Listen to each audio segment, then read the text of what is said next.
तो फिल्म की शुरुआत होती है और हम एक लड़की को देखते हैं जो होटल पर बर्गर लेने आई थी। उस लड़की की 2 उंगलियां कटी हुई थी। उसका चेहरा भी काफी अजीब था, बिगड़ा हुआ। ऐसा लग रहा था जैसे उस पर किसी ने तेजाब फेंक दिया हो। जब सब उसे देख रहे थे तो उसे बहुत गुस्सा आता है। वो टेबल को दूर फेंकती है, जिसके बाद वो वहाँ से चली गई थी। अब हमें इसे कुछ वक्त पहले की कहानी दिखाई जाती है। हम एक हाई स्कूल को देखते हैं जहाँ पर क्लास में एक लड़का बैठा दूसरे लड़के को तंग कर रहा था। जब वो लड़का तंग कर रहा था, ये देखकर क्लास के टीचर उसकी सीट को बदल देते हैं। उसकी जगह पर टीचर ने किसी दूसरे लड़के को बिठा दिया था। अब जब दूसरा लड़का आकर बैठता है तो वो भी किसी से कम थोड़ी था, क्योंकि वो पहले वाले लड़के का दोस्त था, इसलिए वो भी आकर बेचारे को तंग करने लगता है। टीचर क्लास में सबको पढ़ा रहे थे पर किसी का ध्यान ही नहीं था। अब हमें 3 लड़कियां दिखाई जाती हैं, जिनमें से एक का नाम ब्रिजिट था। ब्रिजिट देखने में बहुत खूबसूरत थी, अपने दोस्तों के साथ बहुत मजे किया करती थी। उसे अपनी खूबसूरती पर बहुत गरूर था, इसीलिए ब्रिजिट स्कूल में अक्सर एमिली नाम की एक लड़की को तंग किया करती थी। वो आज भी उसे छेड़ रही थी, क्योंकि एमिली उसकी और उसके दोस्तों की तरह खूबसूरत बिल्कुल भी नहीं थी। वो उसे अपने सामने एक आम सी लड़की समझा करती थी। अब ब्रिजिट और उसके दोस्तों को पार्टी में जाना था। उस पार्टी में जाने के लिए वो और उसकी दोस्तें काफी एक्साइटेड थी। इन्हें किसने बुलाया था और क्यों, इस बात को ये भी नहीं जानती थी, पर हाँ, बस इन्हें पार्टी पे जाना था। ब्रिजिट के स्कूल में अक्सर एक दूसरे को बुली करना, तंग करना, छेड़छाड़, एक दूसरे को नीचा दिखाना आम बात थी। यहाँ स्कूल में एक लड़का जिसका नाम डेन था, जो साइड पर खड़ा अपने दोस्तों के साथ कुछ प्लान कर रहा था, पर क्या कोई भी नहीं जानता था। अब वो अपने एक दोस्त के साथ जंगल वाले घर में जाता है जो उसके अंकल का था। वहाँ पर जाकर डेन बियर ट्रैप्स को लगा रहा था, यानी वो एक किस्म का जाल बिछा रहा था। तभी उसके पास एक आदमी आता है जो उसके पास ही घर में रहा करता था। वो डेन से ये कहता है, ऐसे तो तुमसे ट्रैप्स नहीं लगेंगे, आओ मैं तुम्हें कुछ और चीजें देता हूँ। दरअसल वो आदमी एक रिटायर्ड ऑफिसर था। इसके बाद हमें स्कूल का सीन दिखाया जाता है। स्कूल में डेन और उसके दोस्त बैठे जब बात कर रहे थे तो उन पर वही लड़के जो डेन और उसके दोस्तों को तंग किया करते थे दूध का पैकेट फेंक देते हैं। ये देखकर डेन का दोस्त जब बात करने जाता है तो तंग करने वाले लड़कों ने उससे भी बातें सुनाकर वहाँ से भेज दिया था। डेन और उसके दोस्त अपने रोज रोज ऐसी बेइज्जती से तंग आ चुके थे, इसीलिए डेन ने यहाँ पर पार्टी का प्लान बनाया था, जिस पार्टी में ब्रिजिट और उसके दोस्त से जाने की बात कर रही थी। जी हाँ, वो पार्टी डेन ने ही रखी थी, लेकिन इस बारे में कोई भी नहीं जानता था जो जंगल वाले घर में थी। ये एक सीक्रेट कॉस्ट्यूम पार्टी थी, मतलब जितने स्टूडेंट जिनको पार्टी में बुलाया गया था उनको अलग अलग तरह के कपड़े पहनकर पार्टी में आना था। उधर एमिली अपने घर में रात को बैठी डायरी लिखती है, जिसमें वो ये लिख रही थी कि सब कुछ ठीक है, हालांकि उसके साथ कुछ भी ठीक नहीं था। अगले दिन डेन का दोस्त बाथरूम में कैमरा को ठीक कर रहा था, जो शायद उनके प्लान का हिस्सा था। तभी वहाँ पर वही 2 लड़के आ जाती हैं जो क्लास में अक्सर उसे तंग किया करते थे। वहाँ पर डेन भी आ गया था। जब वो उन लड़कों से अपने दोस्त को बचाने की कोशिश करता है तो वो उसे भी पकड़कर बहुत मारते हैं। वो उनकी काफी बेइज्जती कर रहे थे और डेन और उसके दोस्त को ये भी कहते हैं कि तुम हमारा मिलकर भी कुछ नहीं बिगाड़ सकते। जब ये लड़के दोबारा डेन के दोस्त को कैंटीन पर तंग कर रहे थे तो वहाँ पर कर्टिस नाम का लड़का भी डेन के दोस्त के लिए कैंटीन में उन लड़कों से बहुत लड़ता है और उन्हें मारता भी है। कर्टिस एक बहुत ही अच्छा इंसान था, उसने आज तक किसी को तंग नहीं किया था और न ही कभी किसी के साथ कुछ बुरा। उधर डेन अपने घर में गन्स को चेक कर रहा था। वो अपने एक दोस्त के साथ अपने जंगल वाले घर में जाकर बहुत से कैमरास को लगाता है, क्योंकि जो कुछ ये पार्टी में करने वाला था ये चाहता था कि सब कुछ रिकॉर्ड हो जाए और नेट पर भी दिखाया जा सके। अब रात को डेन और उसके बाकी के दोस्त, जिसमें एमिली भी शामिल थी, सब अपनी अपनी बेइज्जती को बैठे याद कर रहे थे कि स्कूल में सब उन्हें कितना तंग करते हैं। वो दिन आ गया था जिस दिन ब्रिजिट और उसके दोस्तों को पार्टी में जाना था। ब्रिजिट और उसकी बाकी की दोस्तें पार्टी में जाने के लिए तैयार हो रही थी, लेकिन एक दोस्त जाने से मना कर देती है, क्योंकि उसकी तबीयत कुछ ठीक नहीं लग रही थी, इसलिए वो नहीं जाना चाहती थी। लेकिन फिर भी ब्रिजिट और उसके दोस्तें अपनी दोस्त को पार्टी में जाने के लिए मना ही लेती हैं। डेन और उसके दोस्त भी पार्टी के लिए तैयार थे। वो सभी पार्टी शुरू होने से पहले दुआ कर रहे थे कि शायद गॉड उन्हें कोई इशारा दे दे कि वो जो काम करने जा रहे हैं उसे रुक जाएं, पर उनके साथ ऐसा कुछ नहीं हुआ था। सब यही समझते हैं कि गॉड भी उनके साथ ही है, लेकिन गॉड तो दूसरे लोगों को इशारा दे रहे थे। जैसे ब्रिजिट की दोस्त की तबीयत खराब हो गई, हालांकि उस वजह से उन्हें पार्टी में जाने से रुक जाना चाहिए था, पर वो तो पार्टी में जाकर अपनी खूबसूरती से दूसरों को चिल्लाना चाहती थी। ब्रिजिट के बाकी के दोस्त भी जब पार्टी में जाने के लिए निकल रहे थे तो रास्ते में पुलिस ऑफिसर उन्हें रोक लेता है। ये सब उनके लिए गॉड के इशारे ही थे, पर वो सब तो पार्टी में जाना चाहते थे। फिर सब लोग उस जगह पर पहुंच जाते हैं जहाँ पर सभी को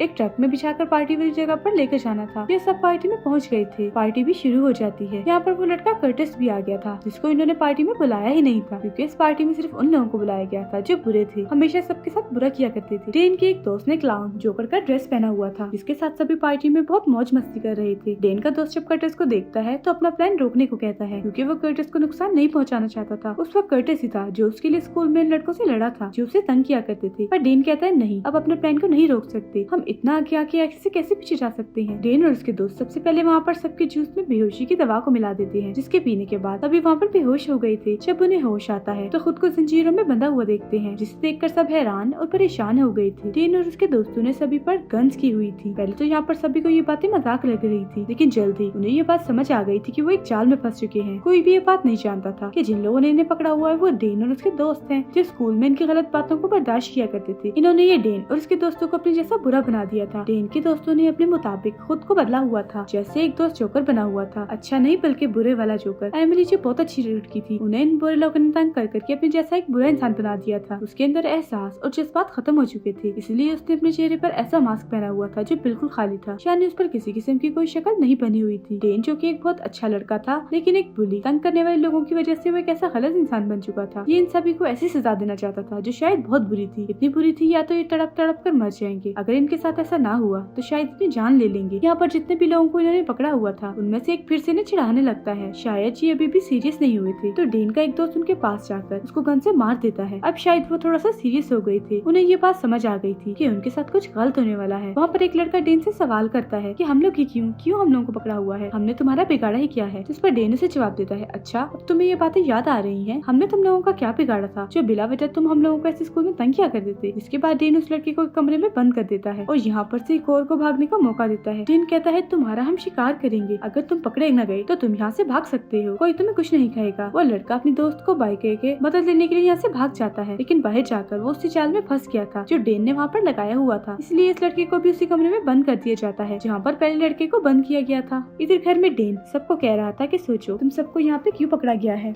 याद करो शायद तुमने अपनी जिंदगी में बहुत कुछ बुरा किया है जिसकी तुम्हें ये सजा मिल रही है। ये बातें सुनकर एक लड़का कहता है, आखिर तुम होते कौन हो हमारे बारे में ऐसा सोचने वाले, और तुम्हें किसने हक दिया है ये सब करने का। डेन बोलता है गॉड ने। ये सुनकर उस लड़के को गुस्सा आ गया था और वो बहुत ज्यादा घबराया हुआ था। जो कल तक सबको तंग करता था आज उसकी हालत खराब थी। अब डेन का जोकर दोस्त एक लड़की को दवा पीने को कहता है, पर वो पीने से इनकार कर रहा था, इसलिए उसकी कमर में चाकू को मारकर उसको दवा पिला दी जाती है जिससे वो मरता तो नहीं, पर अब वो कुछ भी बोल जो सुन नहीं पाएगा। वो जोकर दोस्त जाते हुए यहाँ से भागने की चाबियां कर्टिस को देखकर चला गया था, शायद वो उसे यहाँ से बचाना चाहता था। वो लड़का जिसे दवा पिला दी गई थी वो शिकार एमिली का था। वो उस लड़के के जिस्म में बहुत सारी सुइयां चिबा देती है जिससे उसे दर्द हो रहा था, पर अब वो कुछ भी बोल या सुन नहीं पा रहा था। ये सब देखकर डेन को काफी मजा आता है। यहाँ पर जितने भी लोग थे उन्हें अंदाजा हो गया था कि इस खेल को शुरू करने से पहले सबने यही कहा था कि तुम खुद अपने लिए मौत मांगोगे। डेन का एक दोस्त अपने लिए यहाँ से अगले शिकार को ढूंढ रहा था कि अगले नुकसान पहुँचाने की बारी किसकी है। तब यहाँ से कर्टिस भाग जाता है जिसके पास चाबियां थी। ये देखकर डेन उस पर गोली चलाने लगता है, पर जिसने जोकर वाले कपड़े पहने हुए थे वो डेन को गोली चलाने से रोकता है। डेन भी इस बात को समझ गया था कि इसी ने से यहाँ से भागने की चाबियां दी होंगी, इसलिए डेन ने गुस्से में अपने ही दोस्त को मार दिया था। ऐसा देखकर सब हैरान हो गए थे क्योंकि सब कुछ इनके प्लान में शामिल नहीं था। कर्टिस भागकर बाहर आ जाता है जहाँ पर गाड़ी में उसे एक पुलिस ऑफिसर मिला था जो बैठा सिगरेट पी रहा था। कर्टिस उस पुलिस ऑफिसर के पास आकर सब कुछ बताता है। तभी वहाँ पर डेन के साथी आ गए थे जो ऑफिसर पर गोली चला देते हैं। ऑफिसर तो इस लड़ाई में मर गया था। कर्टिस वहाँ से गन लेकर भाग जाता है। उधर घर में एमिली जो अपने दोस्त के मरने पर बहुत ज्यादा दुखी थी, लेकिन उसका दूसरा दोस्त आकर कहता है देखो हम अब दुखी नहीं हो सकते, हमने जो शुरू किया इसे खत्म करना होगा। इसलिए एमिली वहाँ पर ब्रिजिट की दोस्त को बांधकर उसके मुंह पर एक पेस्ट लगा देती है जो दिखने में तो मट्टी जैसा था, लेकिन वो खतरनाक फॉर्मूले का इस्तेमाल करके बनाया गया था जो कुछ ही देर में उसके चेहरे को बिगाड़ देगा। उस लड़की की खूबसूरती उसका गरूर थी, इसीलिए एमिली ने उसके साथ ऐसा किया था। डेन सभी को ऑफिसर के बारे में बताता है कि उनकी मौत हो चुकी है, अब तुम्हें यहाँ पर कोई भी बचाने नहीं आएगा। तभी इधर एक लड़का बोलता है, तुम बुज़दिल कायर हो जो इस मास्क के पीछे अपना चेहरा छुपाकर हम पे वार कर रही हो। ये सुनकर डेन अपना मास्क हटा देता है। डेन को सब देखकर हैरान हो गए थे कि वो लड़का जिसको ये हमेशा तंग किया करते थे वो आज इतना बहादुर बन गया। डेन कहता है ये सब बुराई तुम्हारी ही वजह से मेरे अंदर आई, तुम लोगों ने हमें ऐसा बनाया है। मैं तो वैसे ही अपनी जिंदगी गुजार रहा था, पर तुम लोगों को ये बात पसंद नहीं थी। उधर कर्टिस को दिखाया जाता है जो भागकर एक घर तक पहुंच गया था जहाँ पर वही आदमी रहा करता था जिसने ट्रैप्स जाल को लगाने में डेन की मदद की थी। वो कर्टिस पर गन कर देता है क्योंकि ऐसी आधी रात को वो आदमी भी कर्टिस को देखकर डर गया था। कर्टिस उस आदमी को समझाने की बहुत कोशिश करता है, लेकिन वो तो कुछ समझने के लिए तैयार ही नहीं था। उल्टा वो कर्टिस को गन मार के बेहोश कर देता है। उधर घर में वो लड़का जो डेन को पहले बातें सुना रहा था वो एमिली से अपनी जान की भीख मांगता है। उसका दोस्त ये देखकर कहता है ऐसा मत करो, वो यही चाहते हैं कि हम उनके आगे झुक जाएं। अब एमिली की आवाज को भी ब्रिजिट ने पहचान लिया था। जब सब कुछ सामने आ जाता है तो सभी अपने मास्क को उतार देते हैं। ब्रिजिट कहती है हमें नुकसान पहुंचाकर तुम्हें क्या मिलेगा। ये सुनकर एमिली कहती है वही जो तुम्हें मिलता था, मैं तुम्हें एक शर्त पर यहाँ से जाने दूंगी अगर तुम अपने दोस्त की 2 उंगलियां काट दो। ब्रिजिट कहती है नहीं, मैं ऐसे किसी को नुकसान नहीं पहुंचा सकती। हालांकि ये बरसों से एमिली को नुकसान पहुंचाती आ रही थी, जो बात उसको शायद अब याद नहीं थी। जब ब्रिजिट एमिली की बात को नहीं मानती तो ये अब उसके दोस्त को मौका देती है। वो तो जैसे ये सब करके यहाँ से जाने के लिए तैयार था, इसीलिए वो ब्रिजिट की 2 उंगलियों को काट देता है। दूसरी बार ये ब्रिजिट की थी, उसे भी अपने दोस्त के साथ ऐसा ही करना था। उधर कर्टिस को दिखाया जाता है जिसे बेहोश करके आदमी ने कुर्सी पर बांधा हुआ था। जब उसे होश आता है तो वो कर्टिस को अब अपनी कहानी सुना रहा था कि मैं एक आर्मी ऑफिसर था, मैंने बहुत बार मुल्क की मदद की है। अब ये सब बातें सुनकर कर्टिस कहता है आप एक बार फिर हीरो बन सकते हैं, प्लीज मुझे खोल दो और पुलिस को कॉल कर दो, मेरे दोस्तों की जान खतरे में है। ये बातें सुनकर जब वो आदमी बाहर चेक करने के लिए जाता है तो उसी जाल में फंस गया था जिस पर उसने कहा था कि ये जाल काम नहीं करेगा, वही जाल जो उसने डेन के साथ लगाया था। तभी वहाँ पर डेन का एक दोस्त आ जाता है जो जो उसे मारने वाला था, लेकिन वो आदमी उसे ही मार देता है। कर्टिस भी अब उसके घर से आजाद हो चुका था। इधर डेन के घर में ब्रिजिट जब अपने दोस्त की उंगलियां काटने लगती है तो उसी कटर को चलाया ही नहीं जाता, इसलिए एमिली ने उसके चेहरे पर भी उसी पेस्ट को लगा दिया था जो ब्रिजिट के पूरे चेहरे को बिगाड़ देता है। अब बारी थी ब्रिजिट के दोस्त की। पहले डेन उस पर अपने दिल की भड़ास निकालता है जो उसने अपने दिल में काफी अरसे से रखी हुई थी। डेन ने उसकी कमर की हड्डी को तोड़ दिया था। अब ना तो वो पूरी जिंदगी सही से चल पाएगा और ना ही कभी फुटबॉल खेल सकता था। वह जंगल में आदमी पर डेन के जिन दोस्तों ने हमला किया था वो वही लड़के थे जिनसे कहानी के शुरू में डेन बात कर रहा था, मतलब वो भी इसके प्लान का हिस्सा थे। घर के अंदर डेन सबको कहता है कि आज रात तुम सब अमर हो जाओगे क्योंकि आज की रात कोई भी नहीं भूलेगा। एक लड़का कहता है ऐसा कुछ नहीं होगा, तुम सब जेल में जाओगे और हम अपने घर। डेन उसकी बातें सुनकर कहता है अच्छा, मैंने तुम्हारे साथ अब तक कुछ गलत नहीं किया था क्योंकि तुमने एक बार मेरी मदद की थी, अब मुझे भी तुम्हारा कोई हल निकालना होगा। इसलिए अभी उस लड़के की जुबान काटने के लिए तैयार थे। तभी उधर कर्टिस आ जाता है जिसने डेन पर गन कर ली थी और कहता है सबको छोड़ दो। कर्टिस ने पुलिस को भी कॉल कर दी थी। डेन कहता है हमने तुम्हें इसलिए यहाँ से जाने दिया क्योंकि तुम एक अच्छे इंसान थे, पर अब तुम भी नहीं बचोगे। वो कर्टिस पर गोली चला देता है जो उसके बाजू पर लगी थी। इससे पहले वो कर्टिस को मारता उसे पीछे से कोई गोली चलाकर मार देता है जो कोई और नहीं बल्कि एमिली थी, क्योंकि वो उसके ऐसे बर्ताव से तंग आ चुकी थी। क्योंकि जितना बदला ये लेना चाहती थी ने मिल चुका था। अब एमिली और किसी को नुकसान पहुंचाना नहीं चाहती थी। ये रात भी खत्म होने वाली होती है, इसलिए इनके प्लान का आखिरी हिस्सा भी बाकी था जो खुद को मारने का था। इसलिए पीछे से एमिली का दोस्त उसे मार देता है। जब पुलिस वहाँ पे आती है तो एमिली के दोस्त ने खुद अपनी भी जान ले ली थी। इनके प्लान का आखिरी हिस्सा यही था कि सबको नुकसान पहुंचाकर खुद को मार लेंगे। अगले दिन ये कहानी हर जगह पर फैल चुकी थी। कातिलों की तो पहचान हो जाती है। जिन लोगों को पकड़ा गया था सब जिंदा थे, पर उनको ऐसे जख्म दिए गए थे शायद उनकी आगे की जिंदगी आसान नहीं होगी। कर्टिस अभी भी जिंदा था। अब कहानी में आता है शुरू वाला सीन